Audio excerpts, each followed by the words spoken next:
Hello, and thank you for watching, everyone. My name is Luis Demos, and today I will be presenting Beyond the Box Score, NBA Analytics in Action.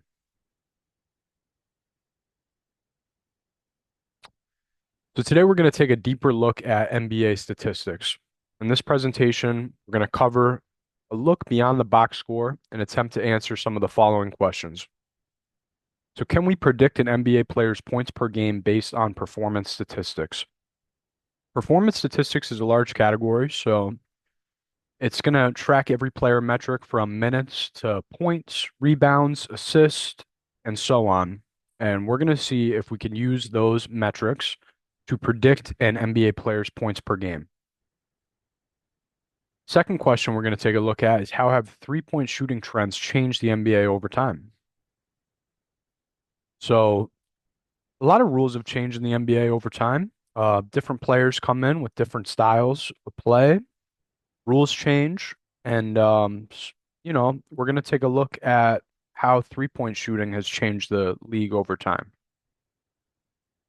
Third question is, can we classify whether an NBA team will make the playoffs based on regular season statistics? So we want to take a look and see if some of those performance metrics will help us classify whether a team can make it to the postseason, which is a challenging thing to do in the NBA. I'd like to take a minute to talk about the data. So, using a few data sets provided by Kaggle, we were able to take a deep look into NBA statistics. Creators provided us with stats dating all the way back to 1947, the inaugural year of the NBA. The statistics included box scores for games, player totals, playoff standings, team details and history, and a lot more. These were some really great sets and a lot of hard work put in by each of these individuals. If anybody's interested in taking a look at them, they're linked here below. Um, please go and take a look. I'd like to say a big thank you to these guys. They aided in this project immensely. A short history of the NBA. So in the early 1900s in Springfield, Massachusetts, a man named James Naismith invented the game of basketball with a short set of rules and two peach baskets. James was a scholar who was passionate about athletics, and his passion drove him to create a game that could be played indoors in the harsh New England winters.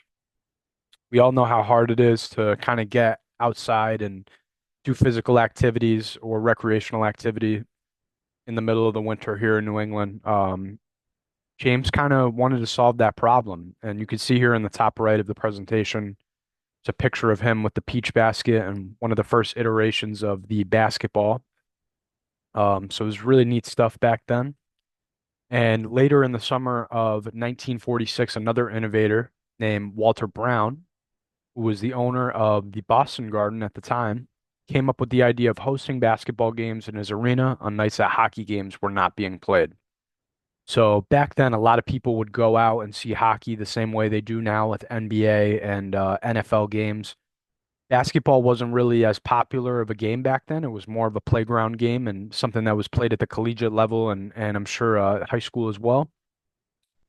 And this innovative idea kind of led to the creation of the National Basketball Association. So arena owners from all over the country decided that they would host basketball games as well on nights that hockey games weren't being played. So today's NBA corrals a massive following in the United States and globally. Over 1,000 games are played a season from New York all the way to California, and even in Canada and other countries as well as part of the NBA's expansion. Sports fans from all over the world want to engage in some of these incredible athletic feats and just the excitement of the game. And it's really just one of the biggest stages of basketball. So it's makes sense why people love it so much. So we're going to jump right into our first segment here, buckets by the numbers, predicting NBA player scoring trends. So nowadays we have a lot of sources for NBA statistics. Websites like ESPN and Basketball Reference are home to thousands of box scores. But today we're going to take a deeper look at some of these statistics to try to answer the question of can we predict NBA player scoring? So using free throw, field goal, and 3-point attempts, shot percentage, we're going to go ahead and take a deeper look and see if we can answer that question. Predicting NBA scoring trends. So here we have a scatter plot of NBA points versus field goal attempts. We can see a lot of NBA players here plotted individually. And we can see that there's a really strong correlation between NBA points and field goal attempts. So volume shooters, people that shoot a lot, are more likely to score on field goal attempts. We can also see that volume shooting doesn't suggest that a player is necessarily efficient. So even if they shoot a lot, they might not necessarily make a lot, leading to points. And however, the opportunity to score or shoot leads to more points scored in field goal attempts. So this is going to be one of our stronger correlations to NBA points here. On the flip side, if we look at field goal percentage, we can see that the correlation isn't as strong, where we have a lot of outliers from the trend line. So the efficiency in field goal percentage really doesn't correlate to scoring as much. But a player can still score a large amount of points and be inefficient as well, as we can see here.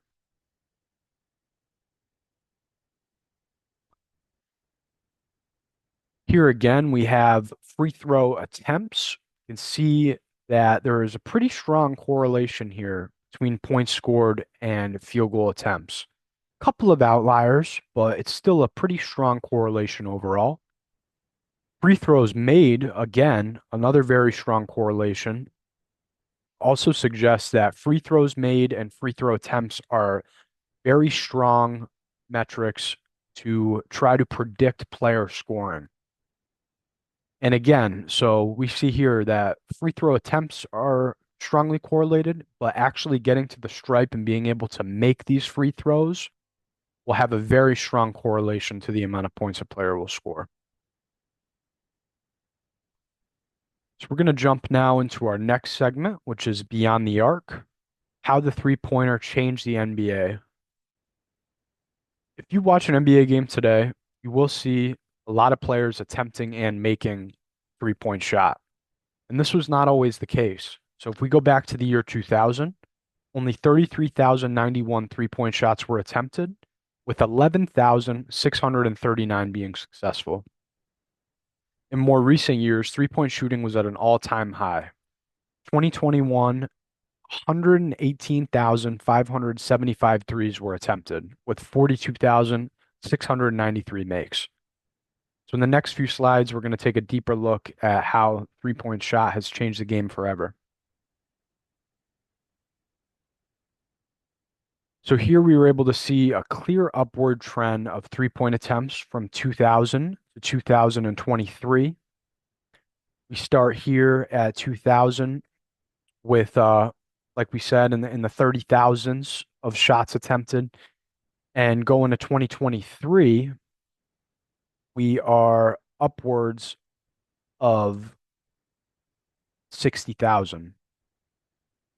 Quite a jump, just in attempts alone.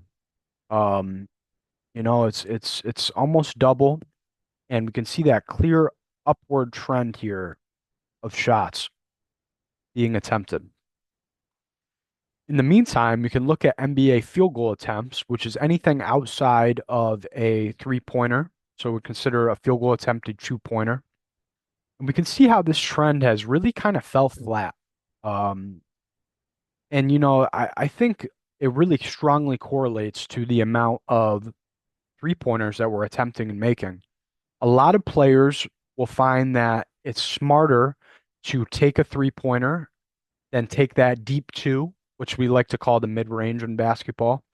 In the 90s and the early 2000s, a lot of the game was that mid-range jumper. And now I think teams have ruled it out so much to say, well, it's just better to take that step back, get that one more point from the three, and have a higher percentage of making the shot as well. It's more efficient for a team to do it. So we can see that field goal attempts have really kind of fell flat. They're still pretty consistent, but they haven't gone up at all, except for our outlier year of 2021, 2022, where It's kind of just a booming season. It seems like we have a lot of outlier data there. These are three-point attempt forecast, and looking at the forecast and using exponential smoothing, which is our forecasting feature, we're able to forecast 95,166 three-point attempts for the next year's season with 34,029 makes. This is three times more the amount of three-pointers made in the year 2000. So fast forward about 20 years, we can see that the amount of threes being taken is almost triple. And, that same free field goal attempt metric is still falling pretty flat. We're not seeing much of a difference.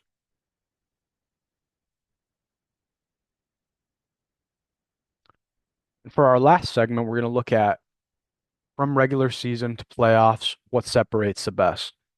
So the NBA has an incredibly long season. It's 82 games that are hard fought, and they give all 30 teams an opportunity to make the playoffs and potentially hoist the Larry O'Brien trophy for the finals winner. But what separates a playoff team from a regular season contender?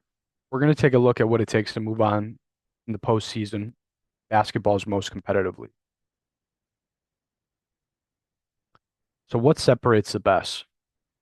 Here we have a detailed breakdown of every team in the NBA, as you can see on the right side here, with their respective win percentage, which is on our left side here.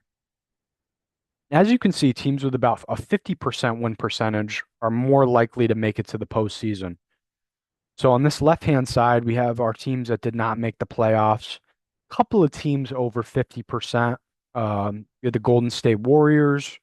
We have the Sacramento Kings, and we also have the Houston Rockets making it just about that 50% win percent. And nowadays we have what's called the play-in, but from the data, it shows that we need to be winning about more than half of our games to be able to be considered for the playoffs automatically. Taking a look beyond that, we have here a scatter plot that shows playoff and non-playoff teams. Playoff teams will be plotted in orange, and non-playoff teams will be plotted in blue. And we have their respective offensive rating and defensive rating. So if we look at the playoff teams, most of them are kind of in this upper left quadrant of the graph. And we can see that their offensive rating is typically higher and their defensive rating is typically lower, which is what you want to see. A lower defensive rating means that a team is more effective on defense, and a higher offensive rating means the same as well, that the team is more effective. So most of our playoff teams here are in the top left, and it's showing just how important defensive and offensive rating is in order to make it to the playoffs. So these are some of the metrics that we're talking about, and this is what we wanted to see. So having a strong defensive rating and offensive rating are really clear correlation between playoff and non-playoff teams. Here we have a logistic regression model that correctly predicted 5 out of 5 playoff teams and only had 1 out of 3 non-playoff teams correctly.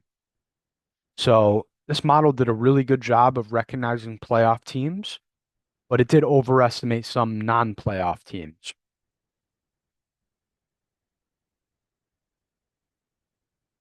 So our key insights for today, for predicting players' points per game, our scatter plots indicated that there is a strong relationship between field goal attempts, free throw attempts, free throws made, and points per game. So using performance statistics like field goal attempt, three-point attempt, and free throw attempt and more, we can accurately predict a player's point per game, or at least this is the strongest indicator in correlation to how many points a player will score per game. With three-point shooting trends, whether it's subject to rules, play style, or the new generation of players, There's a clear indication that the three-point shot is as prevalent as ever. We saw the clear increase from 2000 to now, and we will continue to teams shooting the three at this volume with great success. And playoff classification.